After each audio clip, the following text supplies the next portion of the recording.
The Seven of Wands signifies creativity on the spiritual level of human expression. The respective faculty of consciousness is passion. An auspicious Seven of Wands means aspiration, and an inauspicious Seven of Wands means obsession. On the Tree of Life, the seventh sephira is Netzach, the sphere of creativity, feelings, and desires. Netzach translates as victory or success, which means success in fulfilling desires. Essentially, creativity and desiring are the same thing. They only differ in execution. Desiring is dreamlike and passive. Creativity is focused and active. We copy most of our desires from experiences. We see a Ferrari and we want it. We see a Gucci bag and we want it. We see fame and we want it. The desires we copy from experiences are charged with emotions. For instance, we may want a Ferrari because we feel envious to those who have one, or we may want a Gucci bag because it makes us feel proud. Materialistic desires lead often to frustration because they are legend and difficult and or expensive to fulfill. Did you ever get what you wanted and it didn't fulfill you? Did you ever get what you wanted and the moment you got it, you didn't want it anymore? You fell prey to the temptation of materialistic desires. The Seven of Wands signifies the roots of desires, which are motives. Motives are abstract. When they take on a form, we get a desire. For instance, the motive to love someone can take the form of wanting a mate or having a child. Motives originate in cosmic intention and are charged with feelings. Example, our heart's desire. The corresponding feeling is passion. Passion is love's little sister. Don't think of passion as an obsession, which is an emotion. Think of passion as active enthusiasm, like being passionate about tarot. Passionate souls neither mind working hard nor facing adversity. They feel challenged by adversity. That's where the secondary meanings of courage, pleasure in labor, strenuous action, and perseverance comes from. We can't help adding a selfish twist to motives when we turn them into desires. That's just the way personality works. It personalizes. But remaining conscious about our motives can help to formulate desires as unselfish as possible. An auspicious Seven of Wands calls for meaningful motives, authentic passion, and minimalistic desiring. An inauspicious Seven of Wands may indicate a lack of passion or a selfish motive. For instance, someone may donate to charity because she wants to show off. The seven wands in the picture form a seven-pointed star.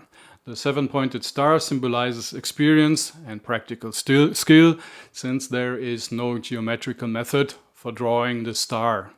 This indicates that dealing with and mastering desires is a practical skill and a matter of experience. We derive at the psychological meanings of tarot cards from their position on the Tree of Life.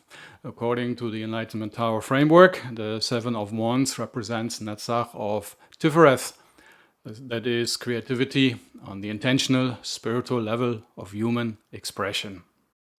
Every tarot card represents a faculty or power of consciousness. We can use faculties of consciousness constructively and destructively, which produces either a fortunate or an adverse state of mind. Hence, every tarot card has 5 core meanings. Here are the 5 core meanings of the Five of Wands.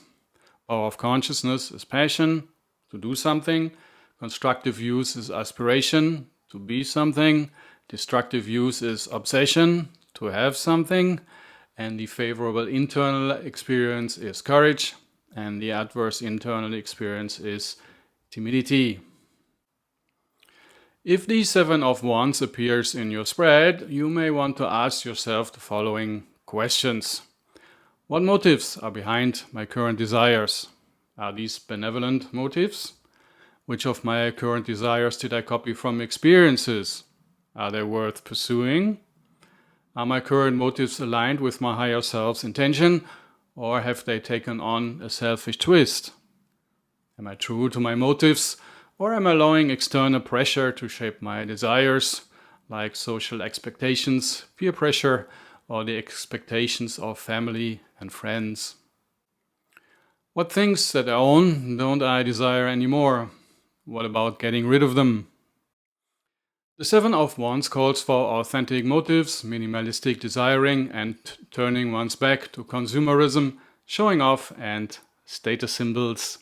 Let's have a look at what different tarotists wrote about the Seven of Wands. Usually tarotists consider the astrological significances of tarot cards. The Seven of Wands corresponds to the third decade of Leo, ruled by the Sun and sub-ruled by Aries and Mars. Here we have a conjunction of rulership, that's Leo, vitality, that's the Sun, visionary pioneering, that's Aries, and drive, ambition, that's Mars. This cocktail of forces signifies a foresightful and ambitious rulership. On the negative side, this may indicate a violent conquest. On a social scale, this corresponds to colonialism. For the Seven of Wands, Paul Foster Case offers the keyword valor. Valor, or courage, is the inner experience that results from passion. According to Paul, this card also denotes strength, pleasure in strenuous action, courage in the face of difficulties, and adventure. Passion turns problems into challenges. If you're passionate about something, you don't mind working hard. The psychological term for passion is intrinsic motivation, which leads to adventurousness, the excitement in overcoming adversity. Mind Paul uses the term strength because of the Leo connection. Leo is related to the strength or suggestion card. From the Leo connection, the rulership, Paul also inferred the meanings of magnanimity and influence over subordinates. An inauspicious Seven of Wands signifies determined opposition from subordinates and open enemies. The term open enemies is a bit off, since open enemies are a matter of the 7th house, ruled by Libra. On the inauspicious side, the Seven of Wands may indicate danger through love affairs or self-indulgence, ignorance, pretense, vainglory, quarrels, and wrangling. These are the consequences of indulging in and losing control over one's desires. Hence, the Seven of Wands may signify uncultivated motives. Arthur Edward Wade agrees this card signifies valor. In the picture, 6 wands attack a man equipped with 1 wand. This is a nice allegory. 6 is the number of self-consciousness and the ego. This means that a man equipped with the wand of passion may fight off the ego's materialistic agenda. Arthur wrote that on the intellectual plane, this card signifies discussion, worldly strife, negotiations, war of trade, barter, and competition. Arthur should have known better when he wrote that this card belongs to the spiritual level of human expression. Mentioned attributes belong to the Seven of Swords. Arthur adds that the Seven of Wands is a card of success. Netzach, that's success. For the combatant is on a higher ground and his enemies may be unable to reach him. Passion is a powerful motivation that wins over lesser materialistic desires. An inauspicious Seven of Wands shall indicate perplexity, embarrassments, anxiety, and indecision. These results from unclear motives and lack of courage. Eteia, a French occultist and the first known professional tarotist, offers the meanings of negotiation and indecision. Likely he arrived at the meaning of negotiation by considering competing motives and desires. In a way, indecision is the opposite of negotiation, since we can only negotiate if we have a firm standpoint. Papus, another French occultist and the founder of the Martinist order, offers the meaning of certain success. He arrived at this meaning by considering the translation of Netzach, which is victory. Likely he added the attribution certain, since we are on the spiritual, intentional level of human expression. Gregor Mather, the founder of the Golden Dawn, claims that this card signifies advantage, the advantage of passion and courage, as well as success, gain, profit, and victory.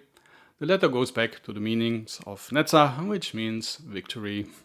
He offers the inauspicious meanings of indecision, doubt, hesitation, anxiety, and embarrassment. These are the consequences of a lack of passion and courage. Embarrassment is an emotional reaction to social exposure, in particular exposed failure. Failure is the opposite of success. Madame Le Marchand, a 19th century celebrated Parisian fortune teller, said that the Seven of Wands signifies secret passion, which the querent will overcome after a struggle of 14 days. The meaning of passion is spot on. It is unclear why Madame Le Marchand thinks the querent should overcome her passion. Maybe she meant socially unacceptable passion. The 14 days pertain to fortune telling, so no comment. As you can see, tarot meanings are a bit messy. And the reason is that the meanings that pertain to the card's position on the Tree of Life are mixed up with astrological correspondences, symbolic interpretations, and fortune-telling connotations.